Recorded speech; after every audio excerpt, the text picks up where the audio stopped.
I think it can be fairly said that Maine is enjoying something of a golden age right now when it comes to crime fiction.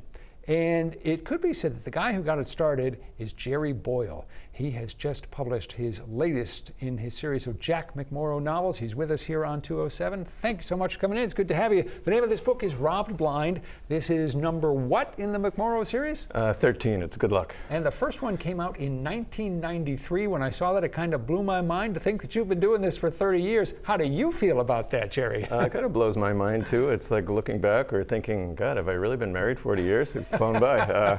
But in 93, I never expected that it would be a 30-year romance with this guy, or bromance. And so, but you just go from book to book to book and story to story, and time goes by. And what age is together. it that has continued to be rewarding for you, that has made you want to keep telling these stories about him? One thing, I feel like Jack McMorrow is kind of real, and so when I'm not writing the books, I think, I wonder what he's up to. I wonder what those guys are doing.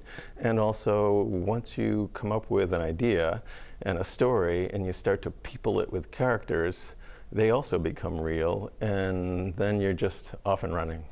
What is the basic idea, or what was the idea that popped into your head that turned into this novel? It was probably a couple, and I'll make it fast. One was a series of robberies that you had here in Portland a few years ago, convenience store robberies, and I was intrigued by the amount of fear that a relatively minor crime inspired, so that kind of stuck in the back of my head.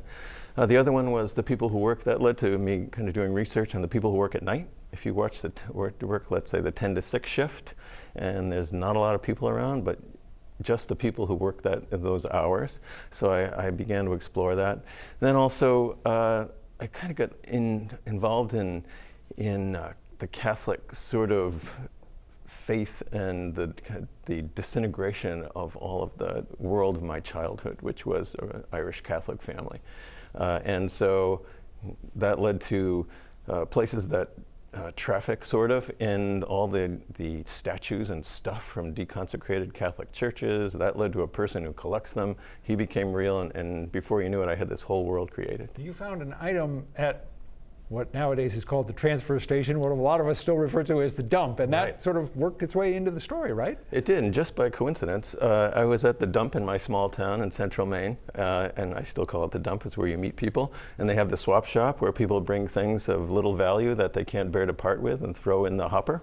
And so I was pulling in one time, and I looked over, and there was this oak kind of box, narrow box with a window on the front, and a crucifix and Jesus and a tableau inside.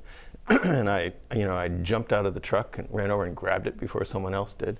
And it turned out to be a call box from the late 19th century. And it was something that people had in their homes, Catholic homes, so that when the priest came to your house and had to do the last rites, he didn't have to go back to the rectory and get his stuff. So you had the stuff right there. It was kind of a morbid sort of anticipation, but I was fascinated by it.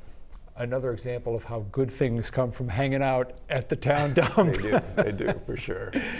You have said that this series is coming toward the end. You've got one more McMorrow novel, and then that's going to be the finish line? That is the finish line, and it's a little bittersweet, but I think it's time. I do think it's time for a couple of reasons. One is I don't want to be like Tom Brady and play one too many seasons. And I'd like to think that I'm going to go out somewhere near the top of my game in this series. Also, I'd like to write other things, and these are time consuming, and so I'd like to write other kinds of fiction, short stories, kind of the things that I had intended to do when this whole series started 30 years ago. You're also collaborating with your daughter, are you not? And doing some writing with her, and she lives in Dublin, Ireland. Well, she did. She's since moved to Texas. Oh, okay. She lives in Houston, but we kind of collaborated on a mystery novel set in Ireland called The Dead Samaritan, which I'm going to put out there on St. Patrick's Day to scare anyone away who thinks that they might want to go to Ireland, actually. And so we will, I'm sure, be working again in the future. She's a good writer in it, and that will be fun. All right, well, I'm glad to hear that you're going to keep writing, that this is maybe the end of the McMorrow series, but not the end of your writing for Thank you.